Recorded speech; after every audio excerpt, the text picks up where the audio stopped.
Okairi wa Kyakitachi. Hello, everybody. Welcome in, welcome in. Hi, guys. Hello, hello, hello. sorry. Yeah. I appreciate that you guys are patient and waiting and all of that. I really did not expect how much stuff I had to do and prepare. But I've got everything set up and ready for this very bad recap. Oh my god, this thing's gonna be awful. And I appreciate you guys being patient and waiting and all of that. On top of that, things like broke right as I was finishing up, which is interesting. Anyways, so hi everyone. Thank you for being here. How are you guys doing so far? You guys doing good? You guys doing good? I'm sorry the Limbus main theme was so loud. I actually was listening to that most of the time while actually working on this, but I've got everything prepared and I'm ready to give this wonderful recap on Limbus Company Season 5, La Mancha Land. Feel free to talk, feel free to share, feel free to just sit back and enjoy the presentation. I appreciate that you're here. Hello, God. Hello, Shiroe. Hello, Errol. Hello, Juvie. And hello, Kronos. You know, depending on how this goes, I might like clip this together and like post it as a video. We finally got a bleed Dulcinea. Oh yeah, I saw Dulcinea looks pretty. I'm very, very proud of her. I'm very proud of her. Okay, so first and foremost, Limbus Company's Season 5. All of us absolutely love La Mancha Land. It was really great. It was really great. I know that I enjoyed it. I know that you enjoyed it. Everyone cried at the very end. Like, it was great piece of fiction, right? Great piece of fiction. And we'll go as long as we need for this one because I was a little late. So let's begin. Okay, so to really understand just how peak this canto was, we have to rewind the Dante to the intervallo that came before it. Now, which intervallo you might be asking? Well, it's definitely not this one, actually. It's this one. It's this intervallo. Chat is broken. Yeah. Oh, gosh. Oh, my gosh. See, that was the thing that was broken. It was broken and then it wasn't broken and oh my.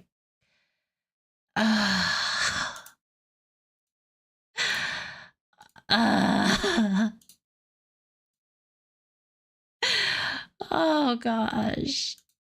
Darn it. Okay, well, you know what? Let's restart this. Let's restart my presentation. Okay. Chat's fixed, and just in case this becomes a video, hi YouTube, this is a video about where I'm doing a very bad recap of Limbus Company's Canto 7. The only thing I wish I could do was like keep one thing in front. Like guys, is there, before I start actually, is there a way to keep a window like in front? You know what? Let me search this up. How to keep a window open while on another. You can use always on top. So Control F1. That's not, that didn't work. Okay, hang on.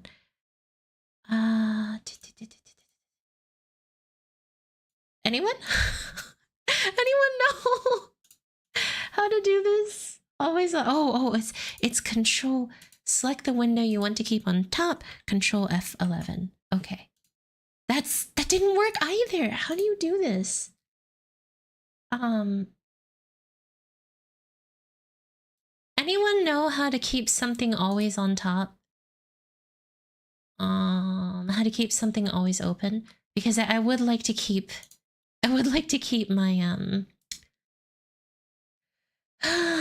my, my thing over,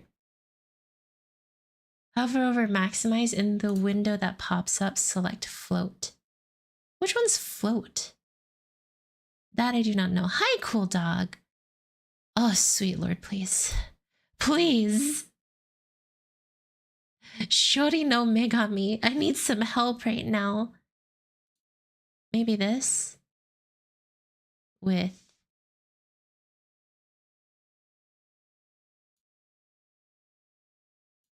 that's not it either. Someone ah okay, always on top, always on top. How to do always on top? Window. Windows Control T. Win Control T. Okay, this is apparently how to actually do it. Okay, cool. So, I've got it. Windows Control T. Is this toggle with the desired window open?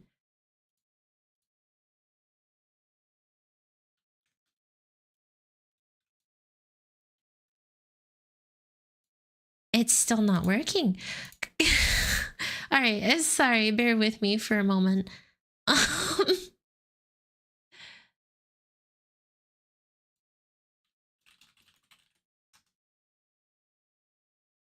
I always use the always on top. Always on top. Okay, maybe you have to do Win Control T. This is great.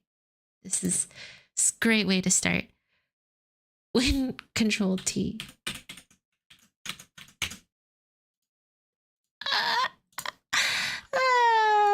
Okay, well, it's okay. I have other ways to adjust this, so let's try this another way. Where is it? Where is it? Where is it? Where is it? Where is it? Where is it? It's because, hold on, I think I have an idea. I think it's because this thing is in slideshow format. That's my best guess. So what if I do that? Oh, that didn't work. Hold on, guys. I promise. I've got this. Is this? No, that's not what I wanted. All right, guys, I promise I'm almost set here. And then do that, and then do slideshow. That's why. Anytime you do a slideshow, it just refuses to actually like stay open. So it makes sense now. How to keep something on top? How to keep something on top? All right. No.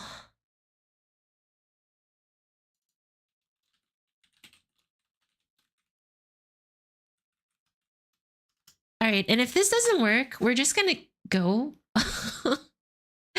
because this is just not working. You know what? Forget it. We're just gonna go. I don't want to make you guys wait forever. Okay, all right. So,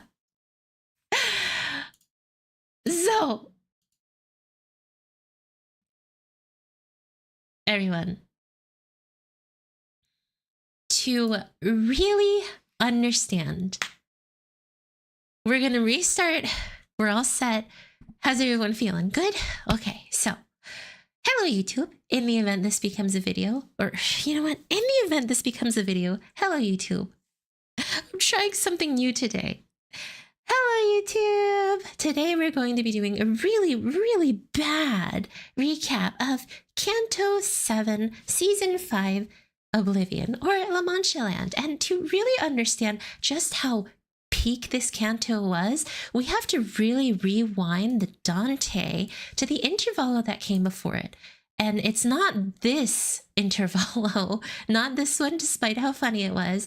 It's actually this intervalo, the one where Faust went from her nth-level intellect to a lower IQ score than Heathcliff, thereby losing one of 2 brain cells that the company had, to the moment where Don Quixote's feet were the most important thing that ever existed.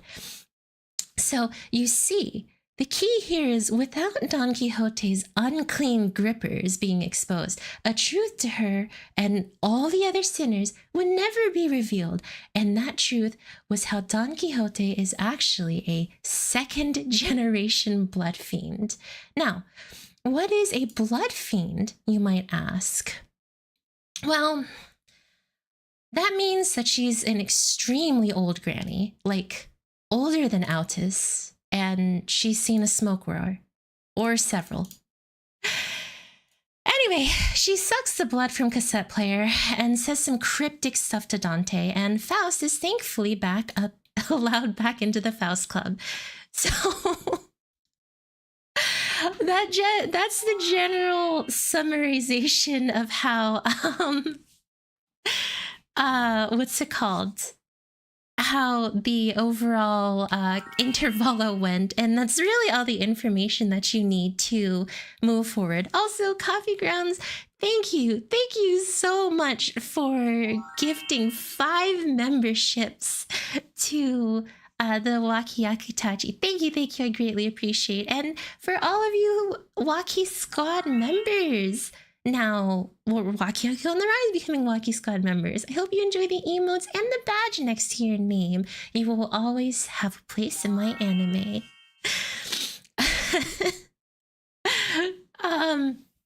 Now, maybe, should we put on some music? Maybe we should put on like some little bit of music. Here we go. Okay, so now, Canto 7 ends up starting with Don Quixote just wailing about how she wasn't able to crayon her name into a newspaper because her toes were exposed. Well, the sinners demonstrate the impressive 2 brain cells they have thanks to Faust regaining the lost one in the previous intervalo. Usually speaking, we know our sinners don't have the most thinking capacity, so we can generally understand that most of the conversations they have usually end up like this. Virgil comes in with Cesara following close behind, a new client who ends up giving us our task for this canto.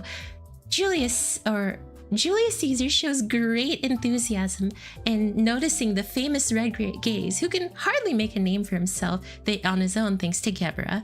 The tension between the 2 of them is tighter than even Cesara's bodysuit, especially when talking about the yellow stick that we desperately need, which I'm surprised that at this point, one of them hasn't tried coloring a tree branch yellow and just summon power with that. Let's be honest, that's generally how it ends up happening. So we end up learning that a lot of people have gone missing in this new area that's part of our mission, known as La Mancha Land. So La Mancha Land is an amusement park, and this amusement park is just, well, frankly, not nearly as good as you would expect it to be. This amusement park is dangerous, this amusement park is risky, and, you know, but who am I to say? At the same time, this is like Limbus company, this is their world, and all the dangers here are usually fun, so forget it. You know what? Toss that out. La Mancha Land is fun. It's an amusement park. It's fun. It's so much fun. Yet people have gone missing. Have you ever been to an amusement park though? They're heckin' gigantic. I wouldn't be surprised if someone went in 3 years ago and came out like, hello? The problem is, people actually care about the people that are missing, so they have flyers that have long since faded, and unfortunately, La Mancha Land only affects the poor and broke, so they'll never end up being found. However, the mission is very simple. Get the Golden Bough, kidnap a couple of people that are having the time of their life, and let Don Quixote scream into Cesara's face about how she will not fail her. But this ends up leading us into our next area, where we end up in the Kmart parking lot and meet the locals there. Now, before I proceed, any questions? Is that the red Miss Sawuga? Hayami's sister Kali? No. I don't think Geber and I are related at all. Oh gosh. But yes, as long as I have you guys kind of ready and let's keep going. So we end up in a Kmart parking lot and meet the locals of the area, out-of-work fixers who haven't learned how to fix their living situation. The sinners end up getting insulted by Walmart Legolas and for being amateurs, and to defend their unmanifested egos, a brawl ends up erupting. I'm not kidding, I swear, like, most of the fights end up happening because they have to defend the egos that don't manifest, which frankly aren't as useful as the ones that you can use to actually fight. So, but who am I to say? I don't know a thing. Anyways, we end up winning, and the guy's just like, okay, yeah, all right, I understand that you might end up being capable and able to fight against whatever kind of things are there. Okay, I recognize your power anyways. Also, this dude has a bowl cut, and I feel very bad for him for that. Anyways, we end up getting to meet another member of Walmart Legolas' squad, part of the Fang Hunt office. Romero. He is a very important character, and I mean very, very important. He has a name, he has a special design, very, very important. Remember him, because later on we'll absolutely be bringing him up as to how important of a character he is. However, despite how important he is, there's another character that comes out and steals this moment from him. The most amazing, the most impressive, outstanding character that has ever been released in Project Moon's history. Lobotomy Corporation's Angela couldn't top this. Hod couldn't top it. Gabriel couldn't top it. Bina couldn't top it.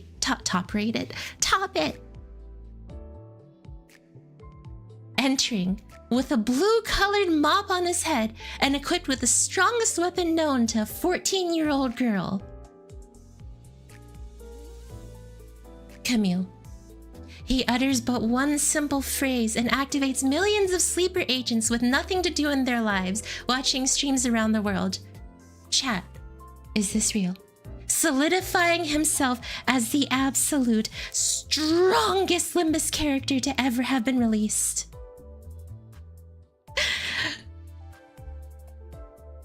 Anyways, that's a joke, guys. I appreciate that you guys watch me and everything like that. No, you guys definitely have things to do in your life. It's just a joke. It's just a joke. Okay, please. This is just a joke. Recap series on YouTube. I appreciate it. Well, Camille talks into this brick that single-handedly funds the packs of licorice on top of his head. Don Quixote takes a moment to once again share with us every little bit of fixer merchandise that was ever released. She's even more rabid than, Hatsune Miku fans, but we don't even worry about that. It's not long after this moment that Hong Lu introduces us to his little sister, who wastes no time in sharing her opinion on how we suck. With the lovely family reunion out of the way and the very short little interaction, and there's also this dude named, hang on, let me get my pen here, Mr. Wei, and he's like behind her here, so he's right there, but I didn't have the time to grab a picture, so we'll have to do without Mr. Wei today. He just doesn't get to be here anymore. Now that I think about it, it probably would have been better to like do that for, oh, that looks awful. Okay, anyways. All right, so the next scene is, we're just gonna... The next scene is, well, we could easily summarize it, but the cutscene took actually about 30 minutes to finish, and that's for one story node. 30 minutes for one story node, I get it. They have a lot to establish, so we couldn't exactly go through it, but I feel pretty confident if I try to summarize this 30-minute story node, I'll probably end up being here for 31 minutes. So let's boil it into it. Basically,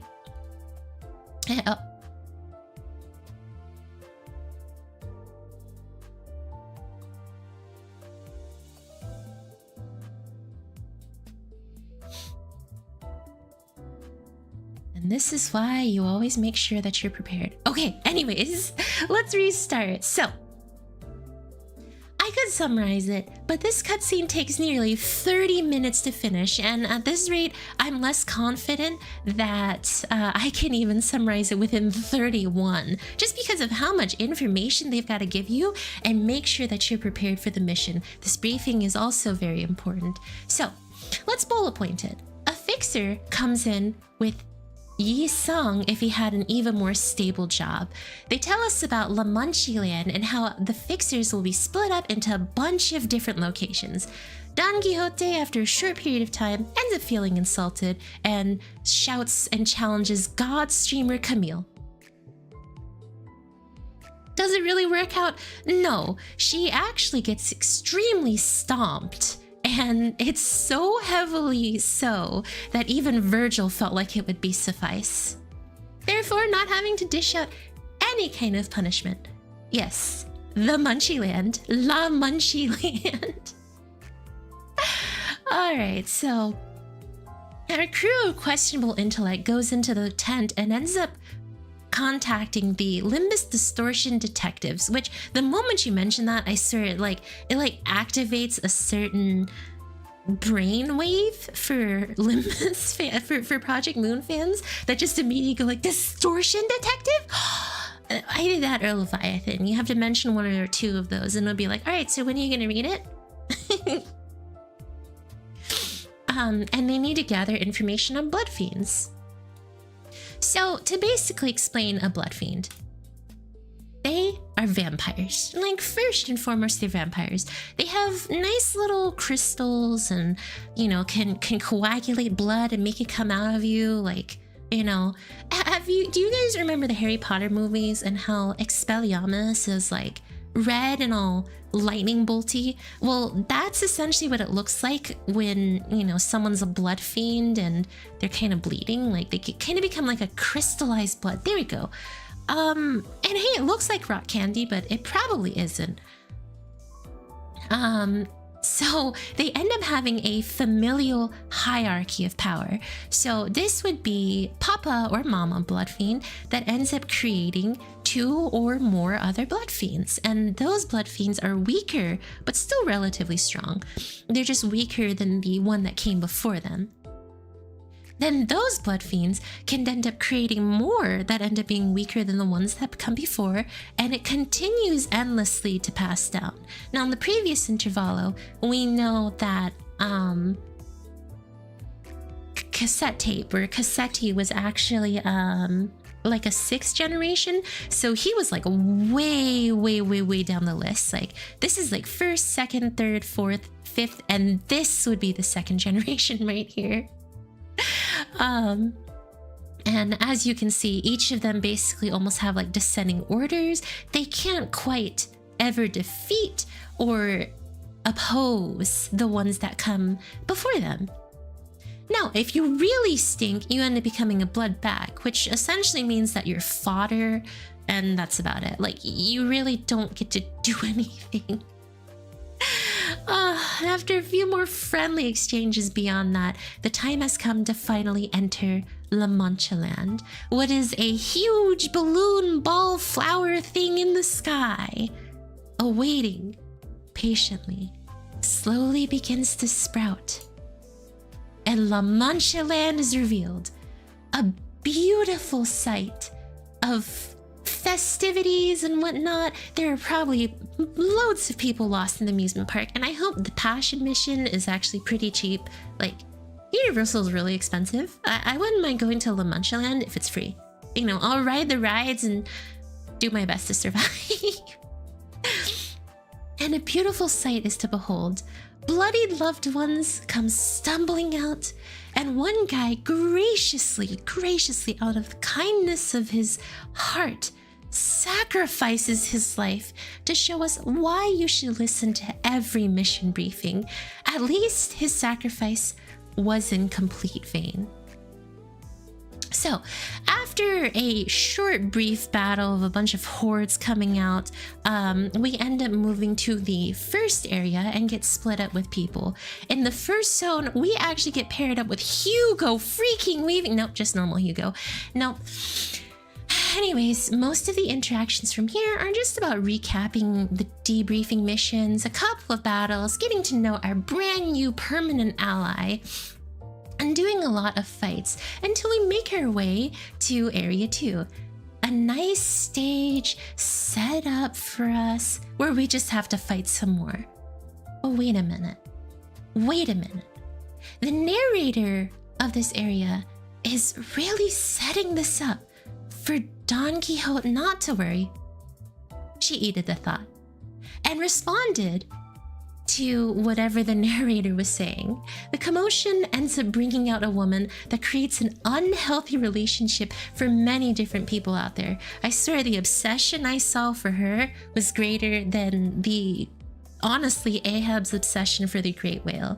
So, like, take with that as you will. Show me Moses. Moses is gone. She's gone already. We gotta do our thing, you know what I mean? We gotta keep going forward. We must. Oops, hold on. Moses is gone. It was mostly because of the out is Barber ID. See, I didn't know that. I was over here thinking that, what's it called? It was just because of her. Oh, see, that's probably why I originally thought so. I'm just saying. Oh, you guys can't see the cursor. Oops. It's okay. Here. Actually, hang on. I got a pen. See, I'm thinking over here it's this. Just saying. She's red, so let's go blue. That little bit of, exposed there. Oh, gosh. And so, Don Quixote, have you seen Barber Outis? Yeah. Look. Whatever. Okay, Barber Outis, La Barbara. Yeah. Okay. Hi, Dragonarek. How are you doing? We're doing good. We're just recapping Canto 7, and this is awful. Why did I do this? So, it's alright. We at least have good, old, reliable Hugo. And he would never betray us. He would never give us up. He ends up standing strong and firm. Nope, he betrayed us. But it's okay. It's alright. Ryoshu annihilates his wrists with her blade. So... turn on the pen again. He's now sad because he's dead. You know, Bamboo-Hatted Kim could honestly learn a few things. Instead of doing, like, you know, yield his flesh to claim their bones, he could learn from Ryoshu. Yield his wrist to claim their wrist.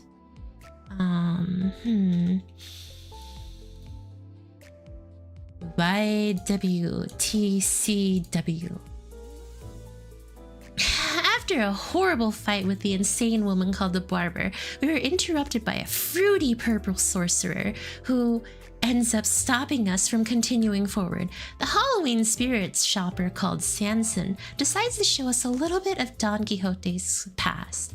In a matter of moments, we end up getting DMCA'd by Nintendo for playing Paper Mario, and all sinners are given brand new roles, unable to move due to Samsung's influence. We have Knight Sinclair, Hobo Rodion, Homeless Aldous, and freaking Hans Gregor? You know, guys, at this point we have so many different versions of Gregor. We have groom Gregor, we have bride Gregor, we have priest Gregor, and now we have the vehicle, quote unquote, to ride into the sunset on after the wedding. You know, at this rate, if we get like a church ego Gregor or like a house Gregor, he can literally marry himself without needing to spend a single dime. He might as well just marry himself without having to spend a single dime. Anyways, despite this happy realization, unfortunately, we have a fight that comes to us. One where managers were horrendously stopped from moving forward. It was a struggle. It was awful. We were rolled off. We were screaming desperately for just a break in this fight. It was so impossible for many of us. I still weep to this day for the people that are stuck behind it, and even Kim Seon-bae weeps for our struggle. We fight against the most horrifying demon, a beast to behold. One that has transcended legends that we dared to face. Bearcliff. This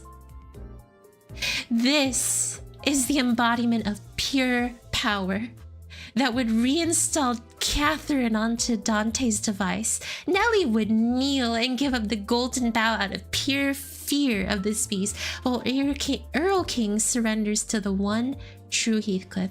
The only reason why we were able to win in this form was because Heathcliff has enough raw power to overtake Sanson's control, allowing him to completely weaken himself, or intentionally weaken himself, so that we could win. Now, with the final boss of Limbus Company defeated, Sanson retreats to replan his attack, and we get to move on to a haunted house. Alright, I've got all of you with me. The road home, Gregor, perfect. Leaving the stream on and going to bed. Good night, chat. Bye, Deanne. Thank you for having attended this, what's it called? It's a questionable stream. Uh-oh, lost my place. Yeah, road home Gregor would probably be perfect. If we could just get road home Gregor. TED Talk? TED Talk. My TED Talk presentation of Limbus Company. So we move on to a haunted house, and the sinners make a few observations, get scared, get worried, bond, and bravely enter, only to get berated by a blood fiend. And well, he tells us a very sad story, one that kind of tugs at our hearts and makes us feel very sad. And then he attacks us. And they say kindness is dead. Samsung Mobile reappears to sell us another high-quality mobile plan that is bundled with a storybook retelling of a king who wanted to find happiness outside of being holed up in a castle. You see, the story is told in a storybook format that basically shows a couple of different shadows and moments that end up displaying this king inside of his castle, trying to find happiness, and ends up finding one person who gives it to him. If you pay attention very closely, you'll notice two of those shadows look very familiar. But he ends up having dreams, tales, ambition. And he decides to, instead of having a castle, rebuild it into his dream, his new vision. A story about morality, struggle, and innocence that Don Quixote just ends up brushing away because it is just wickedness to her. Wickedness that must be brushed aside by our paragon of justice. We meet our next level, high-level blood fiend, the priest, and he's not quite happy as he's seen our search history and understands that there's no redeemable confession for us. Little Sister Jia decides otherwise and tries to claim his life, only for Sanson to come in and save the priest, ushering in the second part of Don Quixote's story. Unable to move, the sinners resign themselves to watching a duel between Don Quixote and the Knight of the White Moon, which turns out to be the most high-energy battle ever. We got some like festive music going, incredible clashes, and the amazing resolution leads with Don Quixote about to hit the Knight of the White Moon. But we don't get to learn what the true ending is, because the story is cut short when Sanson tries to make Don attack little sister Jia, who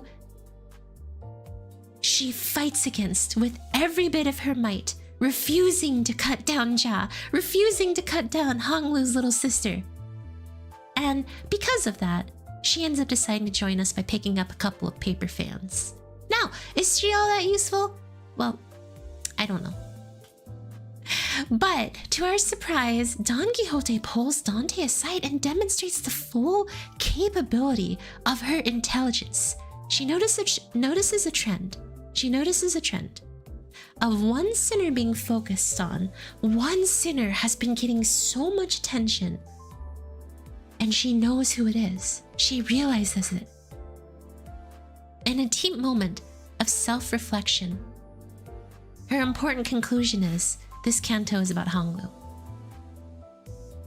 So, with Honglu's canto in mind, we find ourselves in a beautiful parade. It's so fun, the music is great, and everyone is singing and having a good time. Oh god, it's actually getting more and more depressing as time goes on. And they begin to attack. The parade ends up hitting a high point when Dulcinea, an absolute beauty who recognizes Don Quixote, shows her jealousy towards Don Quixote. And of course, we'll end up having to fight her, but before that, do you guys remember Romero? That very, very important character? Well, he got blood-bagged. So ID foot tearless one? Oh god, never, please. I would never do that. Just because Yi Song and Don Quixote have shown their grippy toes doesn't mean that we need to do a tier list on that. Ugh. You could not get me to do that, no matter what. Anyways, so we... Okay, no, like...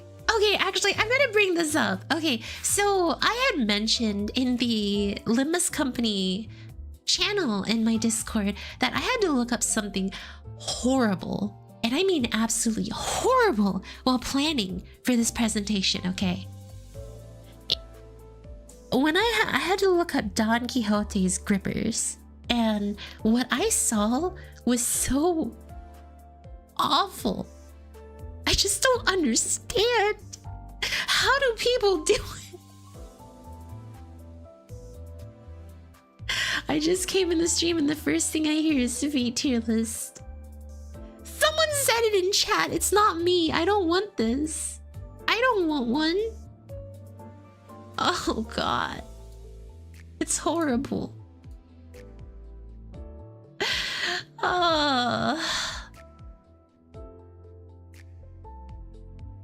Yeah, but I had to look up something that I just wish I never looked up. Never had to look up again. Alright, anyways, so once the fight concludes, Sanson, like any good cell phone provider, comes back with another offer while saving Dulcinea's life. He also tells us the conclusion of the story where it turns out Don Quixote had actual intellect and was capable of thought before she drank from a suspicious-looking river with murky liquid, which, believe it or not, it isn't the best idea to drink from that suspicious river. The water consumed pretty much every little bit of rational thought in her mind, which ends up leaving her without memory and sealing all of that behind Rocinante, which, believe it or not, guys, are her shoes. So I originally thought Rocinante was this, but this, her lance is actually Sueno Impossible. And hey, wait a minute.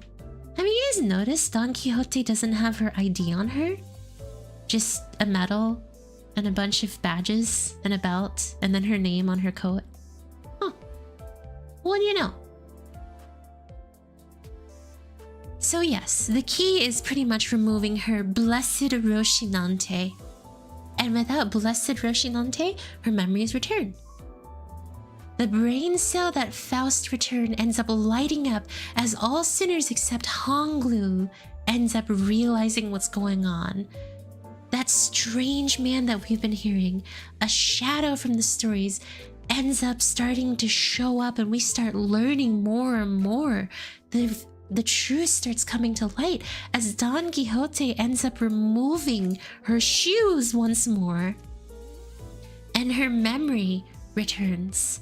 Her memories of when she was actually not Don Quixote, but known as Sancho. So, believe it or not, use blue marker, not green marker. How dare you? Do we have a green marker? We do have a green marker. I will follow in Kim Seonbae's in Kim Seonbae's footsteps. Anyway, so it turns out she was originally someone known as Sancho. She was a blood fiend known as Sancho. And if you followed along with the stories, Don Quixote and Sancho, I believe, were friends.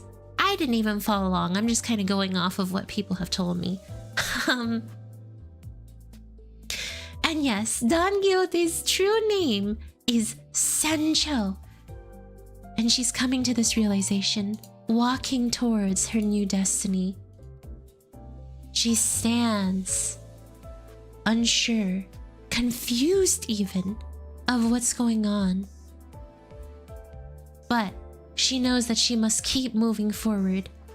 As she stands in front of closed doors, bloodied and covered in chains, she's surprised. She's confused. And she opens them to find something horrifying inside. As a blood fiend, Sancho is only a second generation. So who is it that came before her? The true Don Quixote, who is chained behind the door and impaled with a golden bough. Alright everyone, so moving forward, this is going to be Sancho from here on out. And this is going to be Don Quixote. Perfect. So please keep this in mind. Please remember, as it's very important in case there's any kind of confusion as to which is which. Sancho, Don Quixote. Sancho, Don Quixote. So, oh, what in the world happened? Oh, it happened again.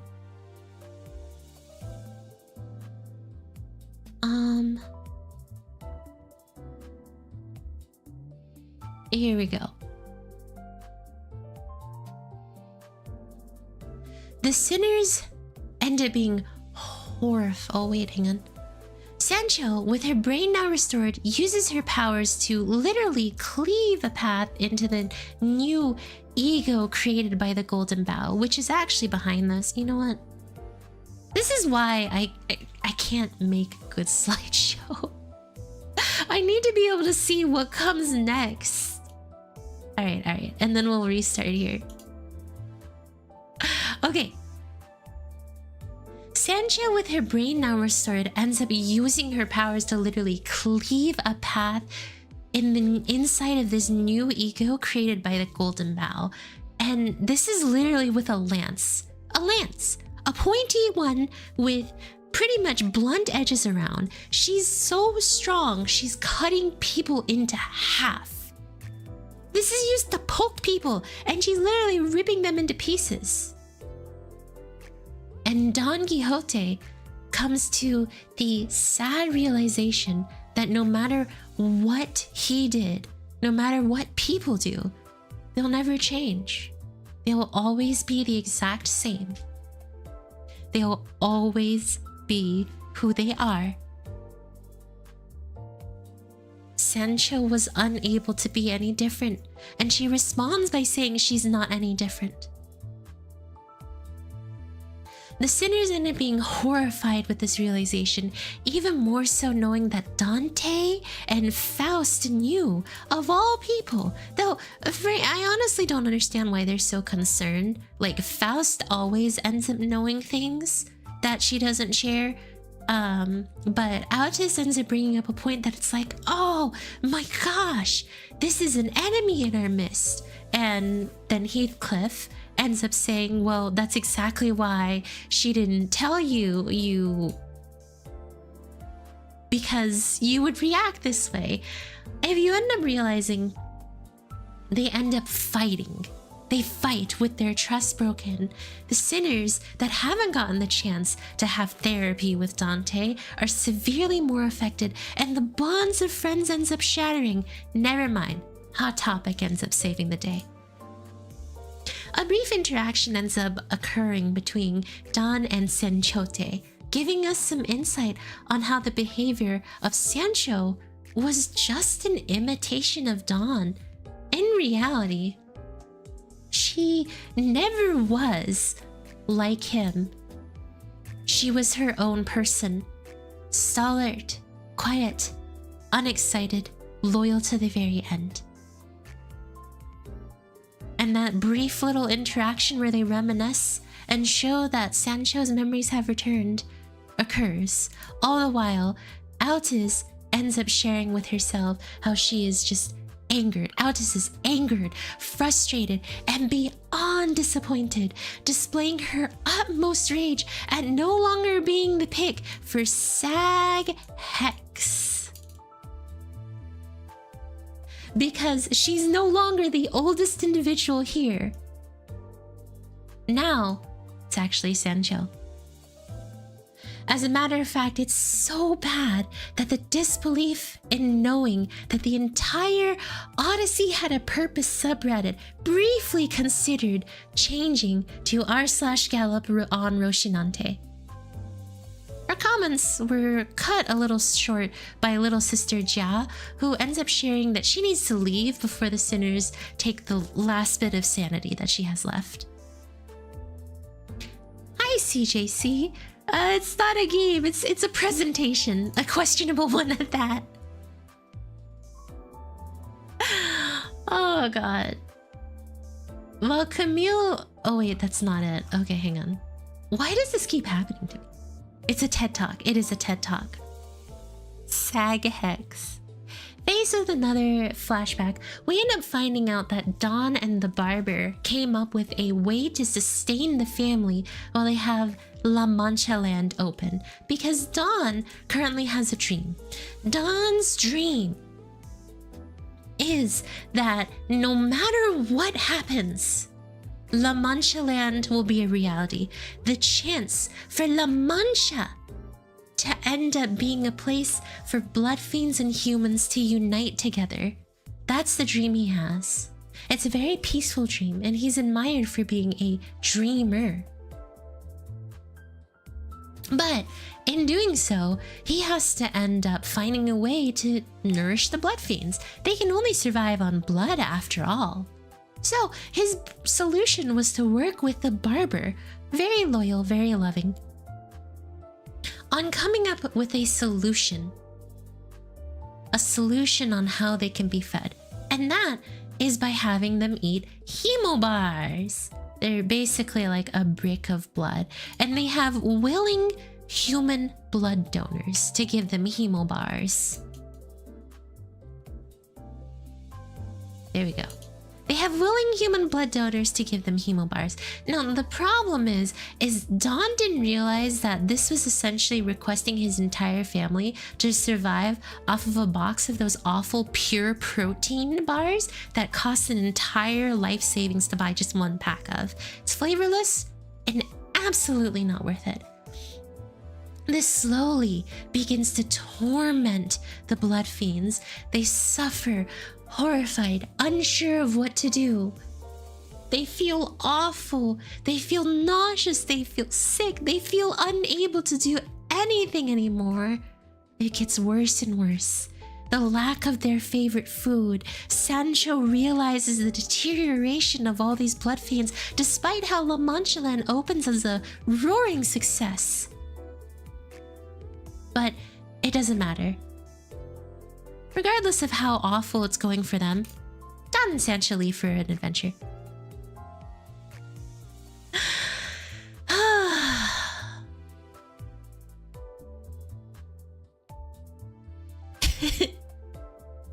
I disagree. Protein bars is the best. Are you sure about that?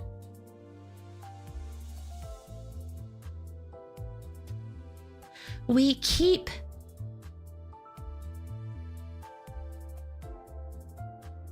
Oop.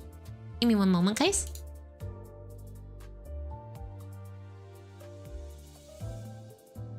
No! My slide is missing! My slide is missing.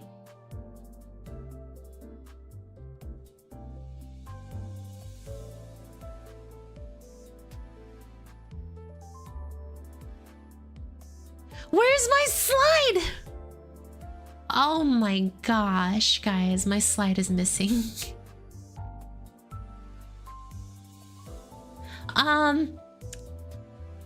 Okay, guys, quick break while I find my missing slide.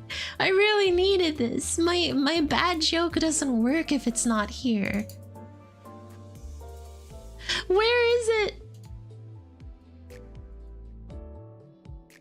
Where's my missing slide?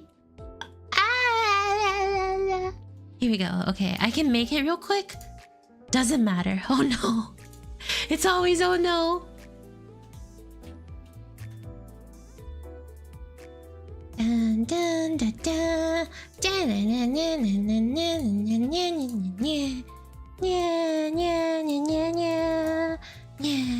dun. Okay, it's okay. I was able to make it very quickly. Cool.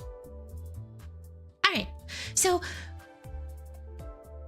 Okay, so we keep trying to chase after Sancho, desperate, hoping to have her return to our side, passing by a couple of Redditors, desperately licking the last of the gamer girl bathwater they were supplied with before the departure of the one true queen, as well as Chad Camille, the greatest character to ever come out, the strongest character to ever come out, who got blood bagged for being a streamer.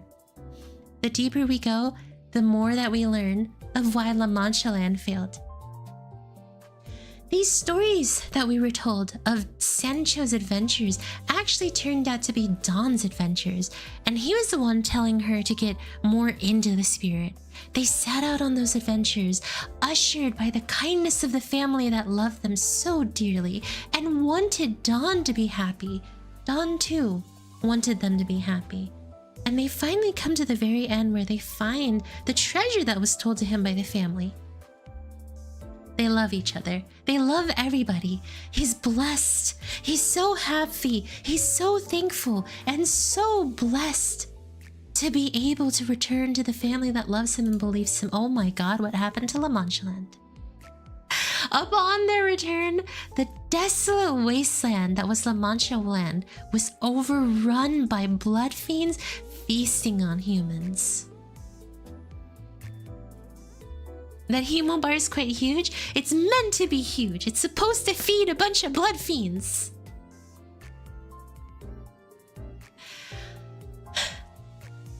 Having slowly been agonizing and unable to take the lack of blood, they betray their father's only request.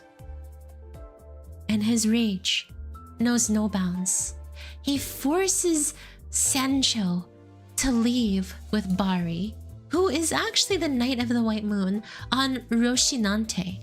And Rocinante at this point is actually a pair of shoes that were retrieved from one of their adventures, and those shoes ended up being transformed into from Don Quixote's...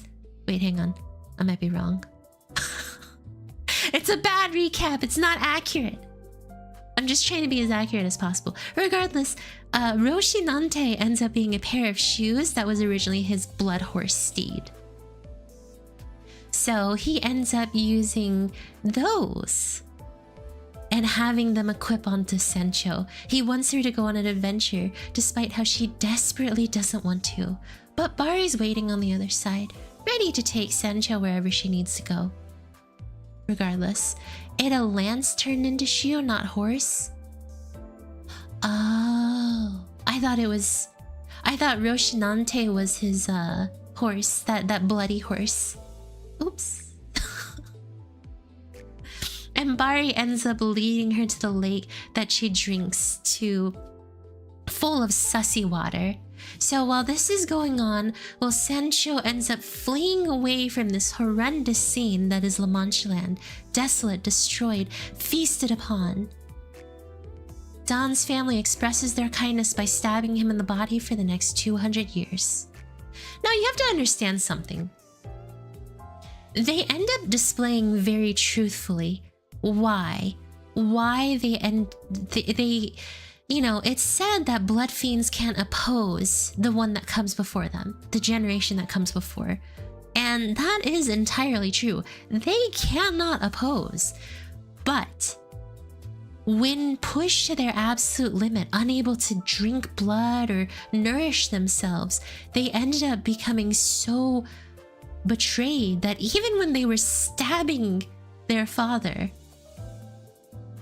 they couldn't. It caused them pain. It caused them so much pain. The priest ends up flagellating himself and punishing himself forever. The barber screams out of apologies and explains herself actually to Sancho, who questions why in the world they did it. Sancho making it very clear this is wrong. And the barber saying that if she were here, she wouldn't have been any better. They didn't oppose him because they needed the will. They opposed him because they were dying and agonizing, hungry and unable. Cassetti, nah, I oppose. It's like a child to a parent. Exactly. They are children to this parent. That's entirely the concept here that we have to keep in mind. And it's so very difficult for them to be able to do this, but it all comes to a close. Every last bit of it comes to a close.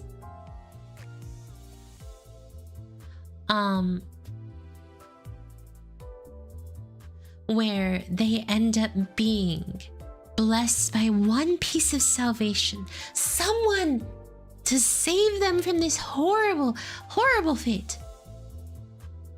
Samsung finally makes his very first sale. He is finally able to make people agree and grows a golden bow from inside of Don's chest and releases the waves of blood fiends held back by Don for 200 years. With the understanding of how La Mancha Land failed and how things ended where they were, we fight the three that were saved by Sanson: Dulcinea, the priest, and the barber, Nicolina. I don't remember priest's name, it was like Camorino or something, but close enough. And of course, we defeat them. Don's order was to kill the sinners and bring him blood, and they were not able to do so. We defeat them. We fight them and defeat them. And with that, Don's family's no more.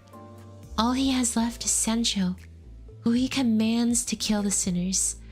Our beloved Sancho, who always got in trouble, always so reckless, ends up attacking us, and during this fight, Dante struggles to speak to her, pleading, desperate to reach the beloved sinner. Unable to reach her, the door is closed between the two, until Sinclair establishes the first connection by invoking and bringing out the Knight of the White Moon, Bari. That is a pixelated Sinclair. Hear me out. Alright, I'm hearing you out. What is it? What is it? Sancho's... No, tell me. What is it about Samsung? What do I need to hear you out about with Samsung?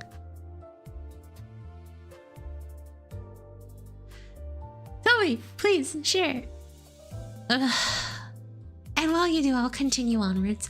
Sancho's memories of Bari come rushing back to her, and she remembers the first time that Bari appeared, dueling Don Quixote, visiting him every single now and then, and telling stories of the outside world and the fixers. You know what? Actually, hang on.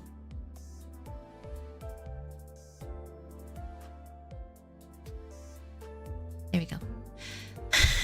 Sancho's memories of Bari come rushing back to her, and she remembers the first time Bari appeared, dueling Don Quixote, visiting him with new stories, telling him about the outside world and every fixers. At first, they end up starting so distant, so far apart from each other, but as time goes on, Don Quixote starts laughing, being happy with these tales, and Sancho starts inching closer. What Bari did was bring happiness to Don Quixote and Sancho, who were not sure, who didn't have any purpose. She gave him purpose and something to attach to enjoy with these stories. She was the very first friend that Don Quixote and Sancho had, not out of obligation to talk to them.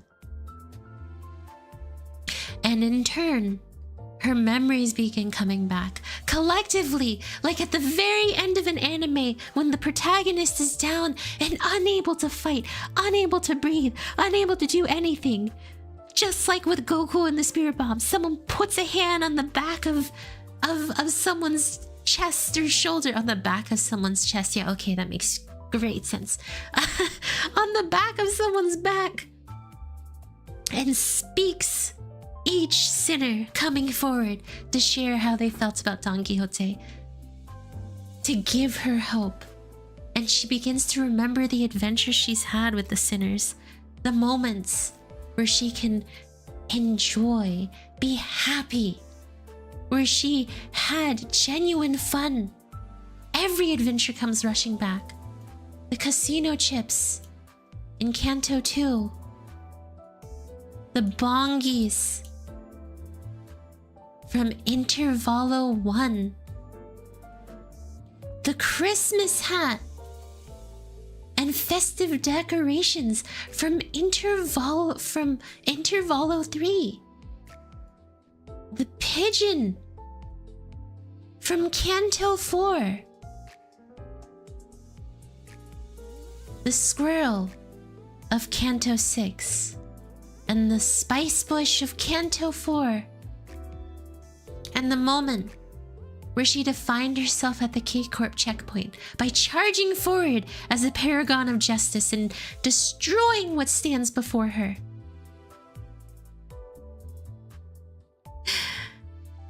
She looks upon those moments fondly while being stuck in the lighthouse, reminiscing about how she was just a girl lying in front of a bunch of fixer posters, absolutely adoring them because she had no memories and that's all she knew.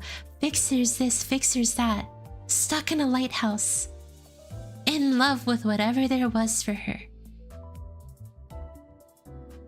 The playful days where she could dream, where her dream did not end. And despite every time she would write a letter to a fixer, she'd always get a reply for 200 years. Or at least before Limbus Company was established. Years upon years upon years ago. Before Limbus Company was established. For so long she was in that lighthouse. For so long. But she would always get a reply, despite being in this abandoned lighthouse alone. And it was Bari, the only friend that she ever made, taking care of her, sending replies to her, making that dream of hers almost a reality, where she could be a super fan to the Fixers. It was always Barry. But it doesn't really matter until Virgil ends up bursting in like the... Oh wait, it's Barry. There we go. Until Virgil ends up bursting in like the Kool-Aid Man. He ends up promising to her that she'll return to the start of her life when she meets the promised timepiece if Sancho comes with Virgil. He promises her that Sancho will return to the beginning of her life with the promised timepiece. And that promised timepiece is Dante. Now, there's actually a quick little interaction where Virgil ends up bringing up that his eyes, do they make her feel anything? The eyes of a generation before her.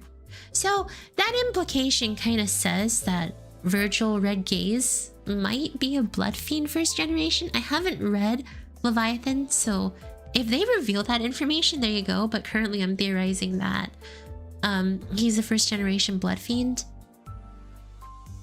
To be honest, it would make sense. When he manifested his ego, he kind of looks like a first gen blood fiend. As a matter of fact, I think that's a good question.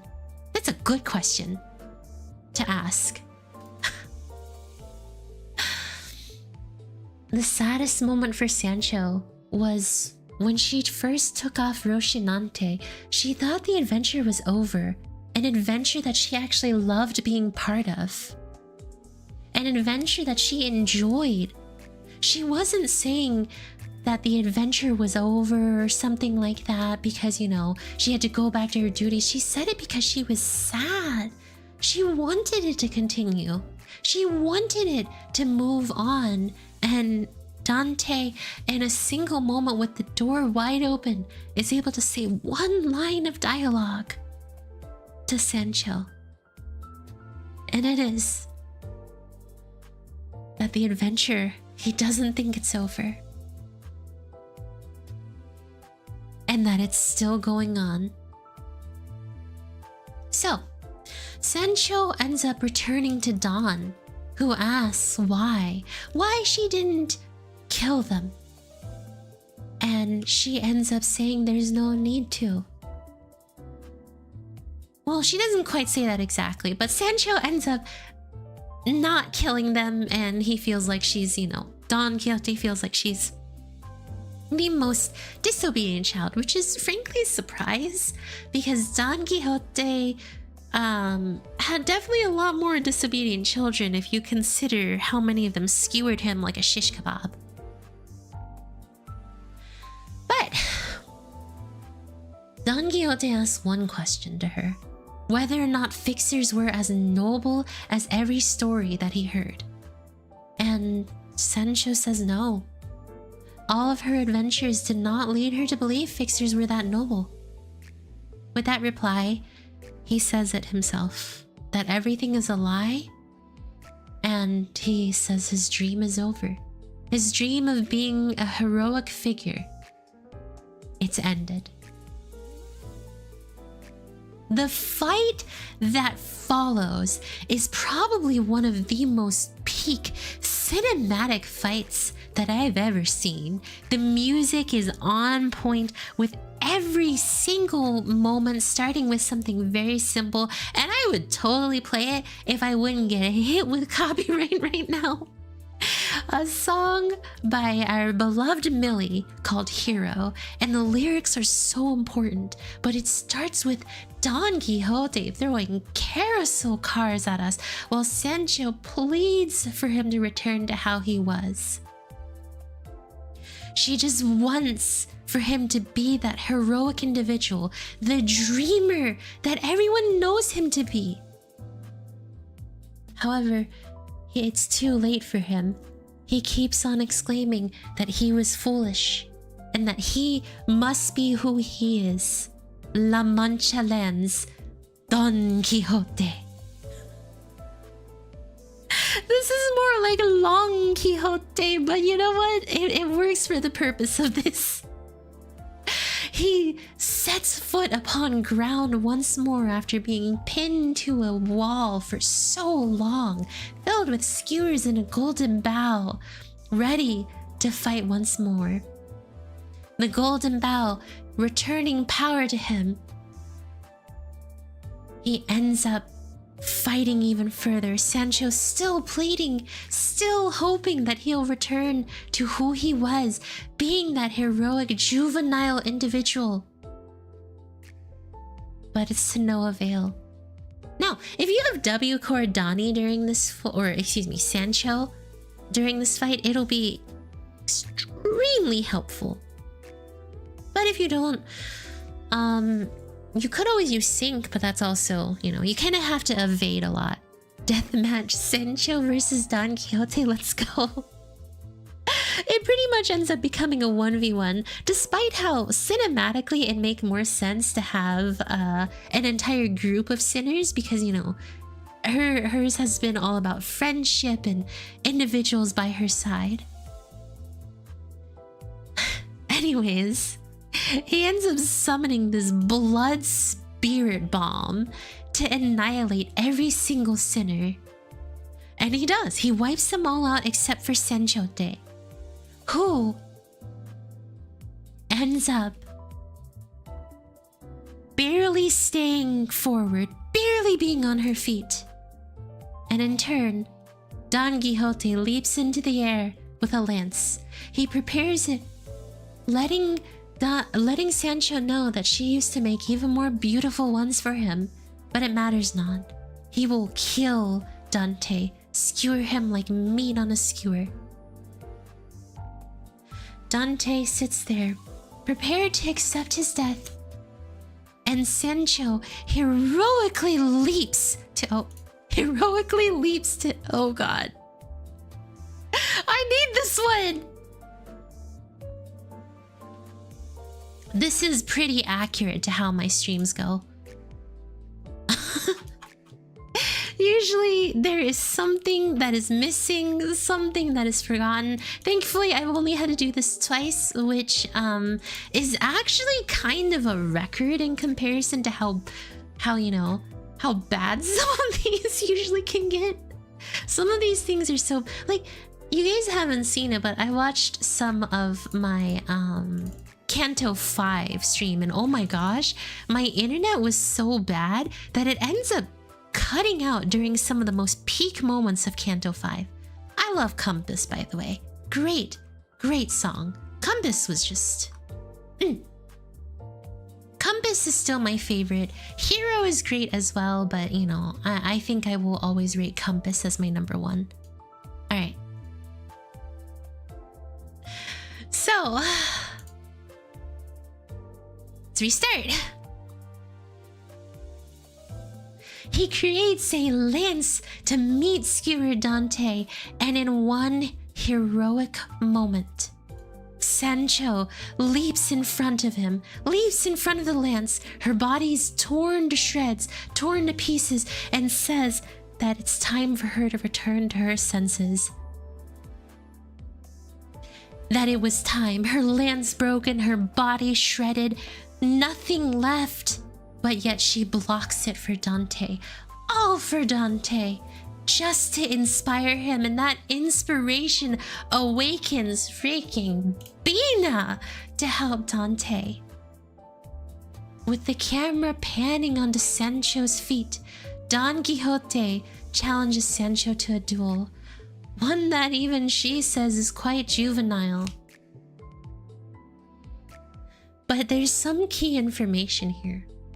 She calls it juvenile, and he actually opens with, "I have had the most brilliant idea."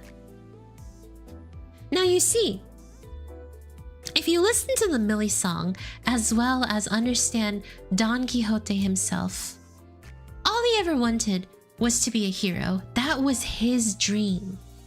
But as time went on, he was unable to do so. He had duties that weren't fulfilled, and he ended up creating La Mancha Land, which became a feeding zone.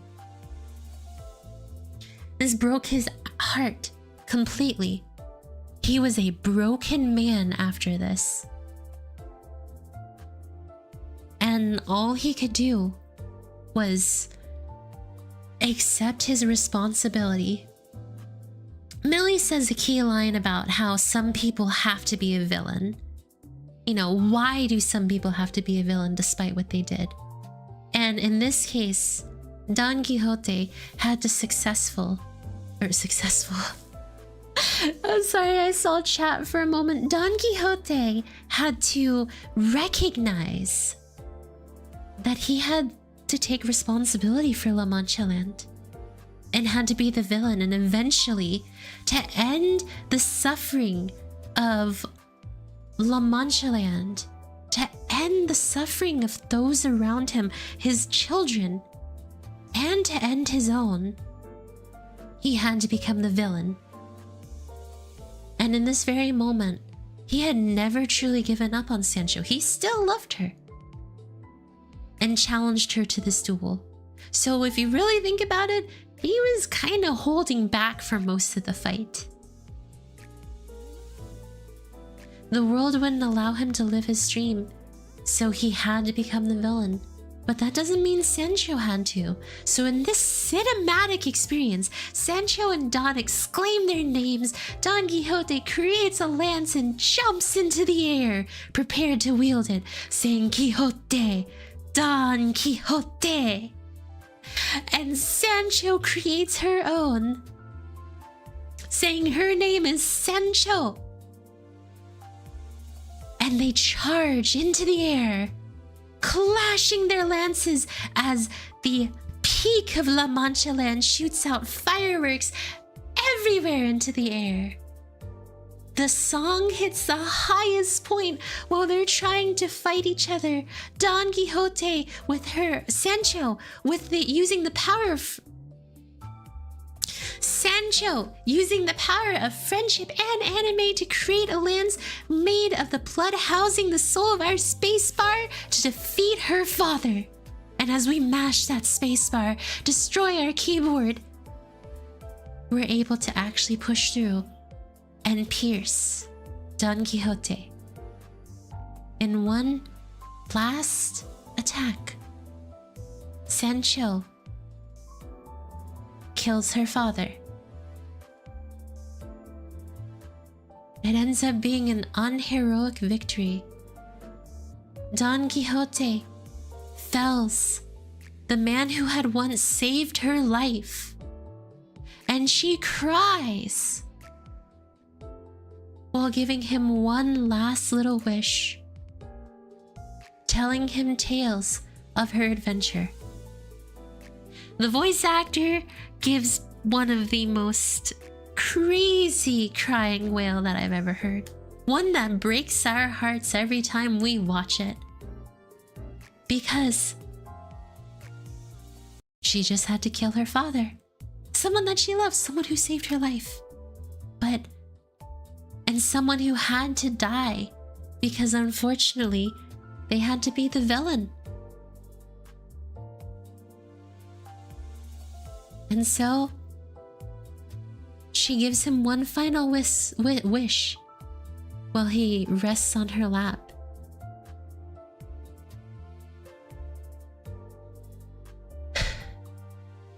She ends up telling him about the stories of what it was like, what her adventure was like.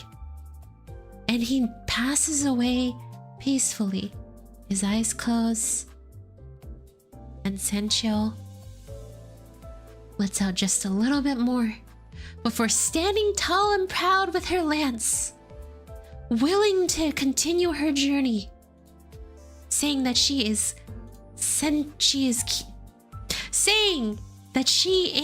Quixote, Don Quixote, Don for nobility, passed on.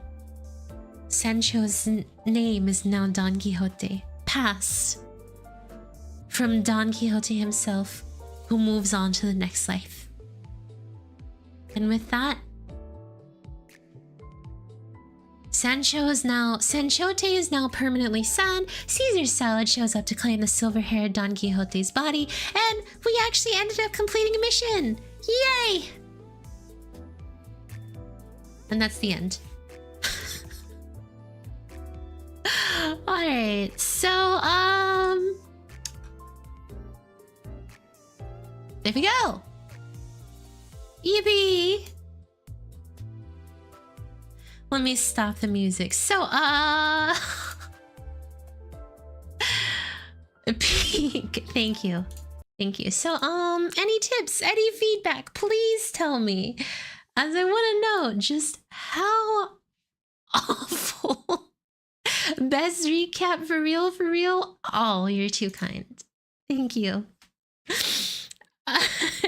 But yes, thank you guys for attending my TED Talk or awful recap of Canto 7. This is terrible, guys. This was like awful.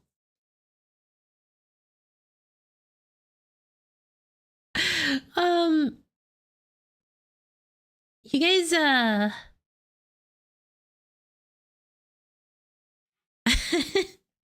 any tips, any feedback? You try your best, so hey, cheer up. Wait, no, I'm not sad about it. The entire point of it was to be awful. To be questionable. Hey, I just wanted to try my hand at it, you know? I liked Canto 7, so I was gonna do my best to actually do it. I realize now, it's really hard. Anyways, so yeah, any feedback, anything you want to talk about for Limbus Company. Still got a couple of minutes here, so I'm very happy to talk about it further.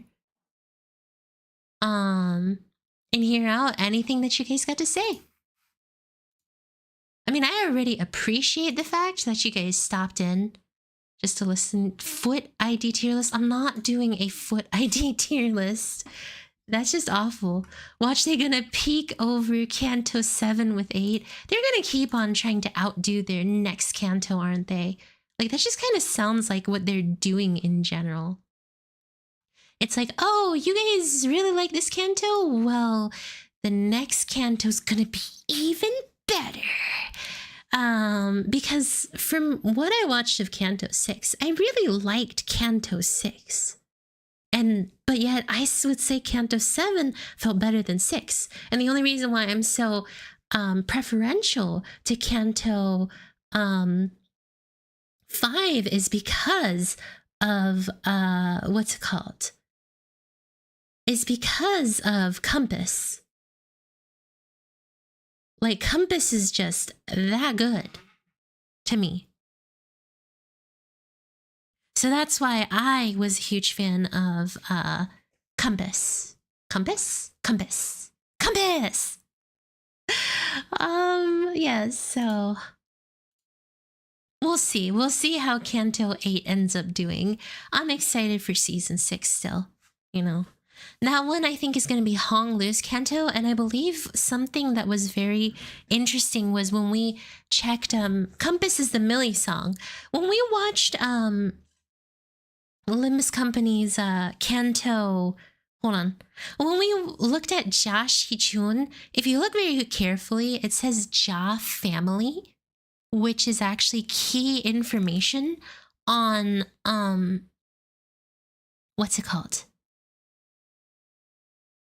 Some very key information on Ja herself. Like, I feel like what we're going to go into with Canto 8 is a bunch of individuals, what's it called? A bunch of individuals coming together to fight something. I don't know. A bunch of individuals coming together and a bunch of mob families. I feel like that's what's going to happen in Hong Lu's Canto. A bunch of mob families. Better yet, what if it's a bunch of different clans? I like Hero. Hero is good. Hero is good. Hero is good. But yes, that is kind of what I am thinking is going to happen for Canto 8. But yes. With that being said, I feel like we can... Canto 5 is probably one of my favorites as well. Canto 4 was when I found out that Limbus was going to be something special. Yi Song was a good take on internalized depression. Also, hi Hayami. Hi Penguin, thank you for stopping by. I hope you were able to at least catch a little bit of the recap. Canto 5 is one of my favorites because of Compass and Ishmael. Canto 4 still has probably one of the best moments for me, when Yi Song finally tries to fly. You know, it was really sad for him because Yi Song was deciding that he was going to basically try to end his life. It's depressing, honestly. But yeah, Canto 5 is one of my favorites. Canto 7 is pretty great as well. I honestly didn't like how much briefing kind of happened in the first part. Like the first hour or two were kind of really long, and then it really picks up from there. And I get they have to establish a lot of information, but like, I don't know. Something about it just felt way too long for me.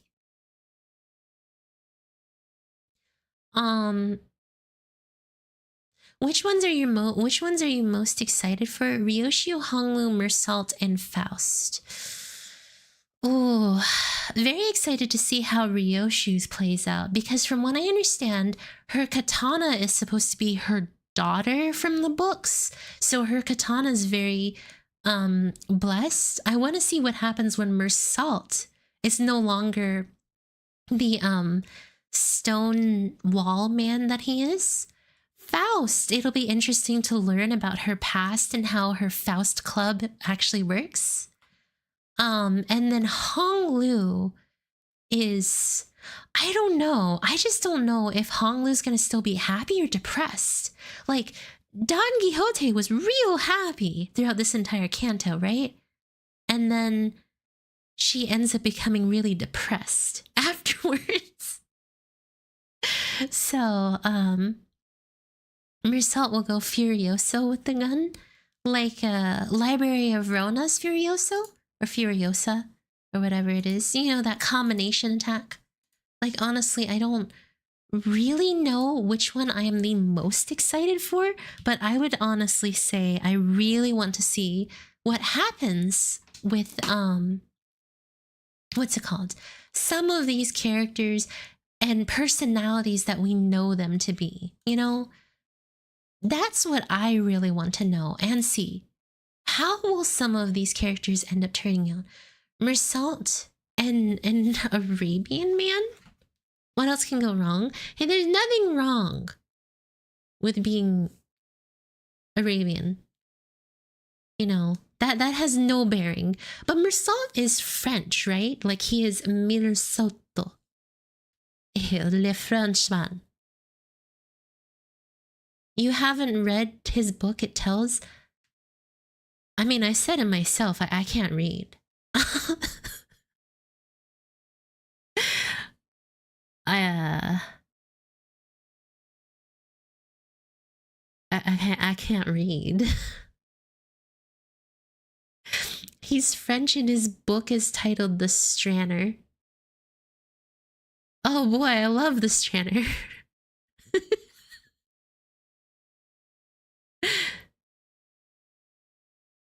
Of course, typical PM YouTuber. Oh, you guys know me so well. Stranger. I know it was the stranger. I just wanted to mess with you, really.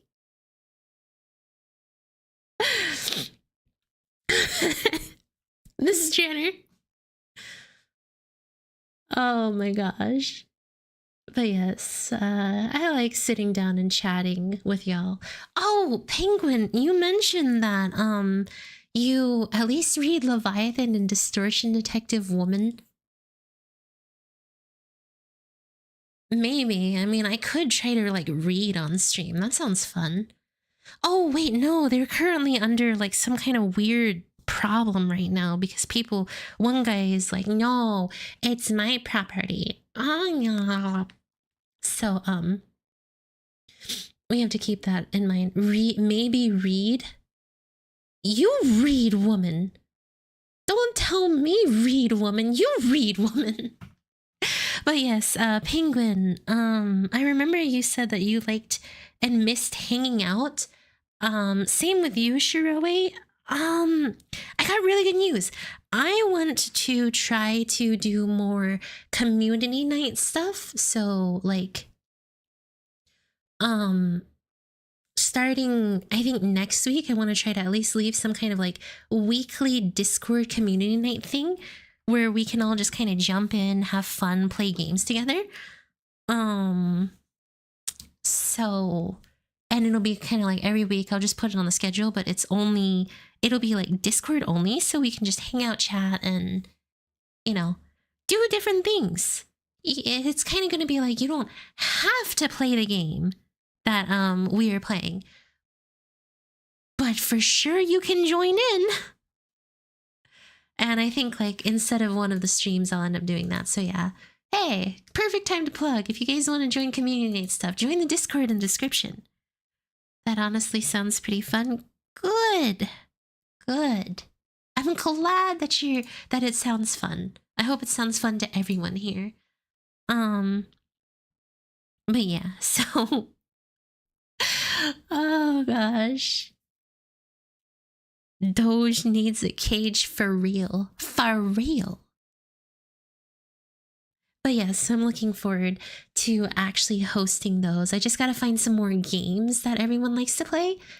Because I don't know what everyone has or would like. And, you know, I want to make sure everyone can play. So, I do think I have like roles set up, so we can always do something like that. But yeah, my goal is to kind of foster some more fun for the community.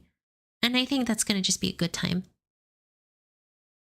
So, keep an eye out for that for sure. Don't you have some games that only one needs to own or something like that? I don't know. I can certainly take a look, though. Maybe we can get some recommendations and do a vote? Sure. I saw that we had a community night Discord and I could spend some time working on that. I also want to try to like work on some more emotes for you guys. Like, someone had mentioned not having too many emotes, so that would be fun. You know, work on some emotes here. And I could easily do a couple of those, get some of those done. Like, I want to do some stuff. We need the professional yummy one. Does someone know how to turn it? We need a smug emote. Lethal Company? That's not... Wait. Is that actually a game or is that Limbus Company? Like, are they the same thing or are they different? Limbus Company, Lethal Company. Lethal Company is a game. You've played it. Okay. It's not Limbus Company. Okay, cool. All right, just had to make sure. We need a smug emote. A Hayemote smug. Smug Hayema. Hayema? Yes, that is me. I am now Hayema. I am no longer Hayami. You may now refer to me as Hayema. The Limbus brain rot. No. I'm still very stable in my intelligence and capabilities. Thank you very much. Hayema. Hi guys, it's me, Hayema. Today I got a brand new video game for you. It is very fun. And it embodies the Limbus Company. Hayema sounds like a Disney hyena villain. Oh. I've done it. Okay, I'm gonna create it. I'm gonna create Hayema. There we go, perfect. You're enough of a villain in a co-op game in L4D2.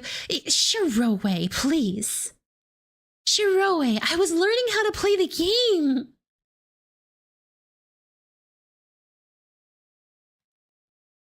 I was desperately learning how to play the game. I needed help, and everyone was just moving forward, so I kept throwing fire, trying to think that would help. I didn't realize it set everyone on fire, okay? Gosh. But yes, I do have some games that I think only... Yeah, Jackbox. Jackbox is one, and I think Among Us is very free, so we can always do Among Us. That one was fun. I remember you tried to save me in Lethal Company by shooting me with a rocket launcher and you exploded. You sent me that clip. That was funny. G-Fire set stuff. Fire set stuff on fire. I wonder they caught on fire. Yeah, why did people catch on fire? I don't understand. Okay, no, I'm not virtuosa, okay? I'm actually a lot more capable and respectful than virtuosa. Gartic phone? Right, there are Discord activities. There's also that free golf game that was kind of fun too. So we can always do that as well. Like, there's excuse me. There's a ton of fun community things we can do together, right? Like, there's a lot out there. So, let's have fun. Oh yes, the Logicoft? Logicoft. I would recommend CAH, but I think it's too yabai. Wait, what is CAH? By the way, Hayami, seen the new ID trailer for Limbus? You know what, why don't we watch it? We can watch it together, I don't mind. I did my awful presentation, so let's watch it. I don't mind. Cards Against Humanity? Well, here's the thing, Shiroe. I don't mind if it's not on stream, you know? I don't mind if it's not on stream. Like, I seriously don't. So, unless it gets a little too bad. Okay, here we go. Let's watch it. This is the Limbus Company. 위장에 묵직히 얹히는 총신을 느끼리라. What? 흉악한 총. Wait a minute, Heathcliff. 관통하리라. Oh my gosh. Does he use allies to hurt other people? Holy.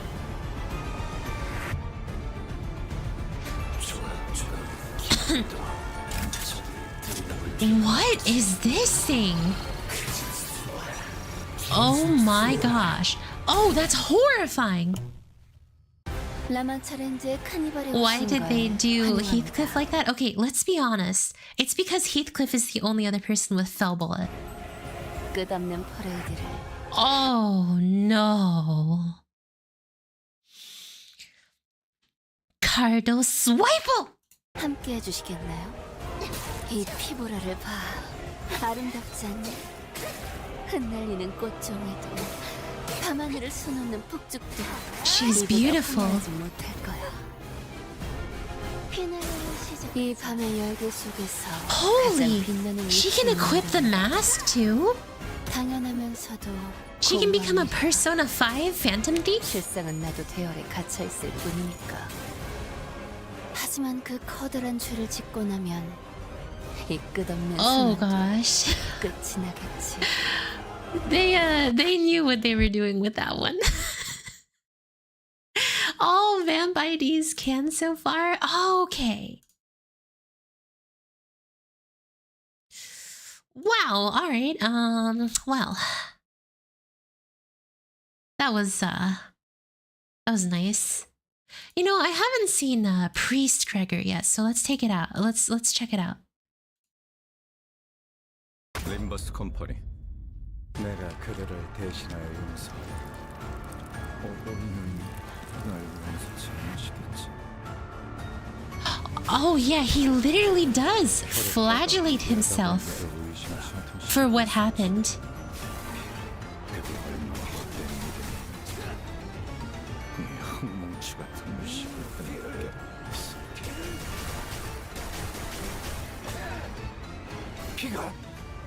피가 잔뜩 흘러넘치고 있어. 한 방울이라도 괜찮으니까 내게 둬. 어머니께서 용서치 않으신다 해도. Oh, sweet God. All right, okay. Priest Gregor has sewed all the level 50 threads ever since I got him. Oh, geez. So he's that strong, huh? Honestly, it's kind of nice that we have bleed for Rodion and Gregor, beyond Blois. So I'm kind of excited. Kind of excited, very excited for Rodion. Actually, she look gorgeous. I can predict the first Aleph will be White Knight after that masked unit. You sure? You sure it's gonna be White Knight? I wonder if I can... I saw just how difficult White Knight was. I wonder if I can ever actually defeat White Knight. What do you guys think? You guys think that I can actually win against him one day? Like, challenge the White Knight? Words to traumatize Hayami, silent orchestra. Judgment Burb. I saw how much trouble they gave me. Judgment Bird and Silent Orchestra have given me a lot of trouble. I don't know. Maybe I should replay Limbus, or not Limbus, Library and Lobotomy to understand just how much pain those games brought. Don't get me wrong, it sounds like... Now you prayed 1,000 sin?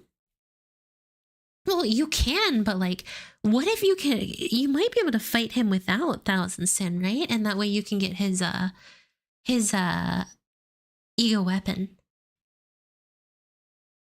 Silent Orchestra has broken out of containment. Wee poo. You know, and I feel like Silent Orchestra wouldn't be that bad if it didn't take like years, and I mean years.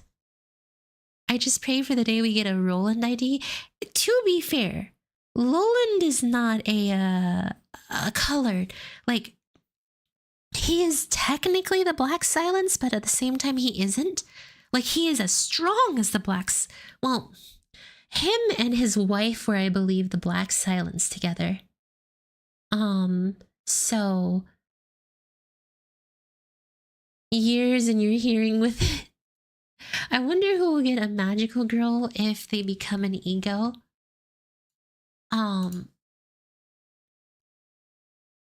Magical girl if they become an ego. Honglu will definitely become a magical girl for sure. That just sounds like a Honglu thing. Hi, still welcome. Thanks for stopping by. Purple Terror would be Altis clearly. Red Mrs. Ryoshu since she uses weapons. Uses her weapons. Are you sure? For all we know, we won't get Ryoshu missed because Queen of Hatred fits Rodion perfectly. Loves money. Or no, that's King of Greed, excuse me. Queen of Hatred is... No, that would be Honglu for sure. You kidding me? They would not miss up a chance to give that to Honglu. But yes, hello still. How are you doing? I hope you're doing good today so far. Oh, I'm so tired. You guys have no idea how early I woke up to try to ensure that I could prepare for the stream. We will never get a color fixer ID. We don't know that yet. For all we know, we will.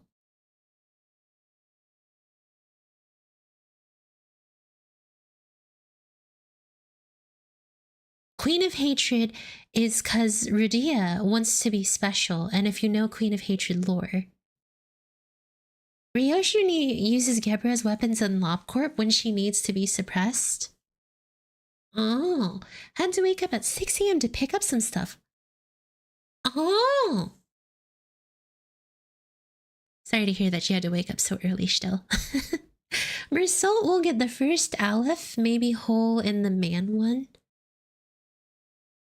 Hole in the Man? Faust is Knight of Despair, then I don't know, Honglu as Jester.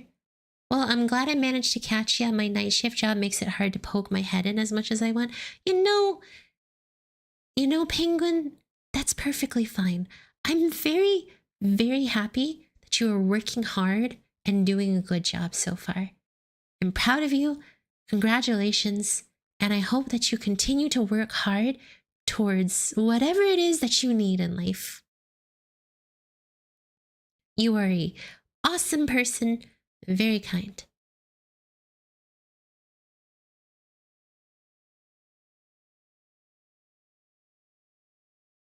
So I am glad. I'm very glad.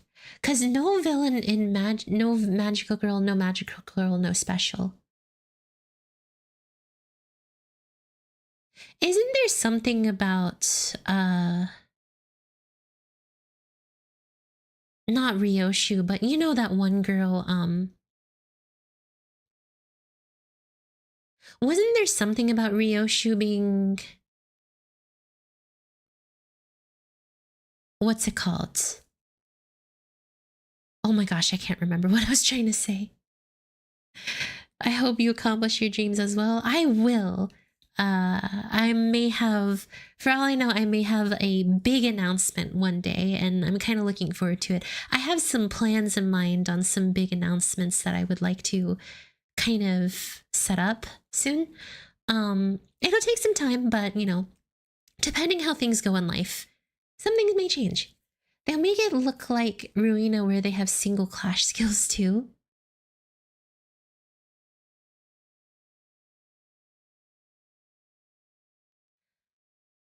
Nothing there becomes first Aleph and we'll have Red Fixer ID, aka Red Mist.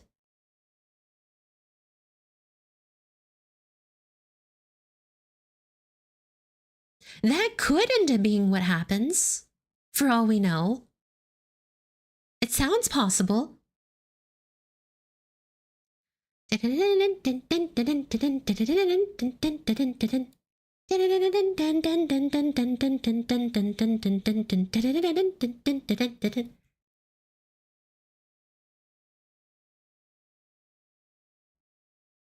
kind of what that music sounded to me for Priest Gregor. The priest, the wife, the bishop. Wait, no, that's not right. The priest, the wife, the bishop.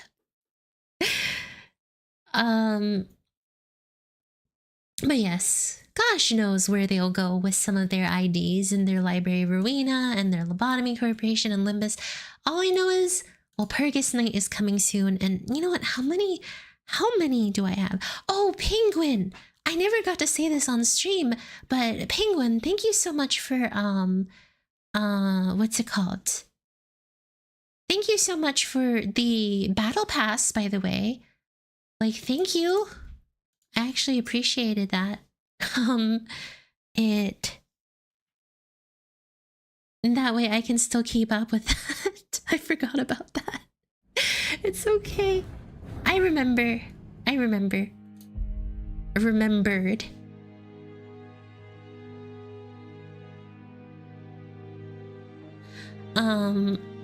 Unbreakable Evade. I want to see how many... oh no, I did something I shouldn't have. I just opened Limbus Company with, what's it called? Millie's song playing, which actually will get me hit with copyright. Oops. Seriously, color fix your IDs would be impossible to balance. For all we know, I have about 19,285 lunacy and 44 extraction tickets. Holy heck. It seems like my stores for replenishing for the next it was like 3 seconds. I'll just mute it because it, pretty much you can just mute it very quickly. They do thankfully give you that option, so I'll just mute it. Nothing to worry about extensively. I mean, they could give us a nerf version. We'll just wait how they approach it. Exactly. For all we know, we could get a nerfed version of them. Trust in the Limbus company. Trust in Limbus. But yes, color fixer IDs would probably be broken just because of how strong Gebra and that one dude is, that one character from Limbus company, that one dude. How strong that one dude is.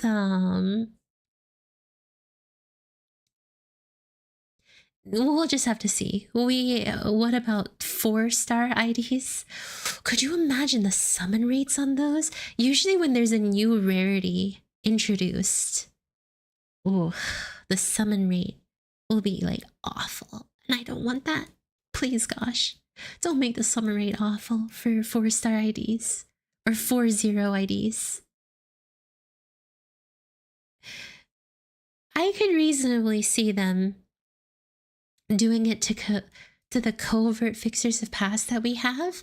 And the reason that those colored fixers are weaker than the ones of today.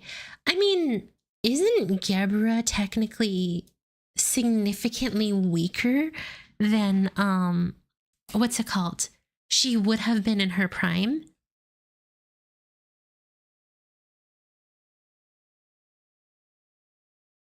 I have no clue.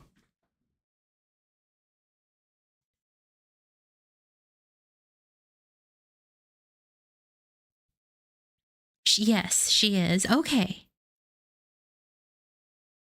So she is significantly weaker than she once was.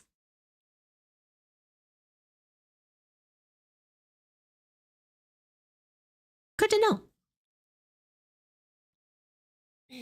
Like, I mean, like the ones we have not seen, like Vermilion Cross. Didn't know there was one called Vermilion Cross. Well, that's pretty cool. But yes, we'll see what other things they have for us because we're doing a couple of WoW IDs. Our first Aleph will be crazy, and then for all we know, we'll get like new abnormality, like Super Aleph or Alex or well, she is weaker than Prime Time, but still enough to solo nothing there.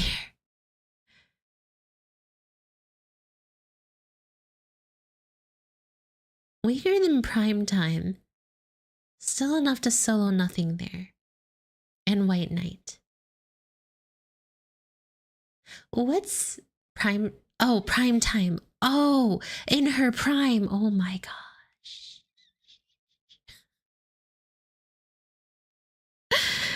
Prime Time, I get it. I got it. And when she was in her prime, we're calling that Prime Time. It's okay. I understand. I understand the thingy. I'm gonna change the title really quick.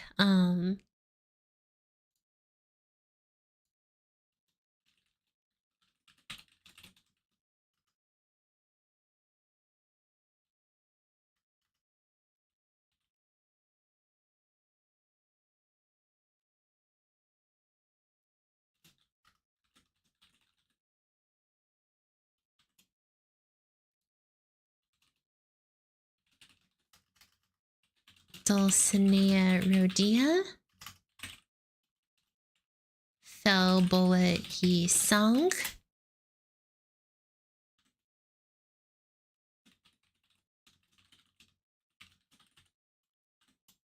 There we go. Title is successfully changed. Bam. But yes, we have seen very little about Vermilion Cross. I guess you could say he Vermilion crossed over from where he was.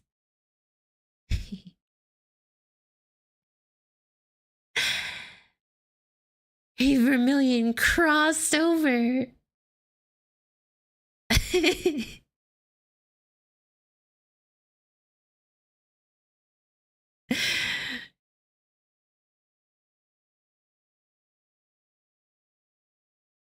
That was a terrible pun. No.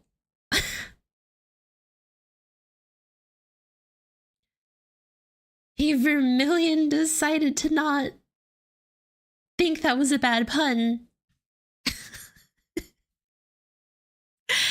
Oh god. Okay, guys. I think that's good. I think all the work that I've done today and everything, I deserve a rest. Okay, everyone. So that being said, I'm gonna wrap up stream for today, and you guys keep an eye out for the new stream schedule tomorrow. I hope you guys have a wonderful rest of your day and a wonderful rest of your week. Take care, everyone, and bye-bye for now.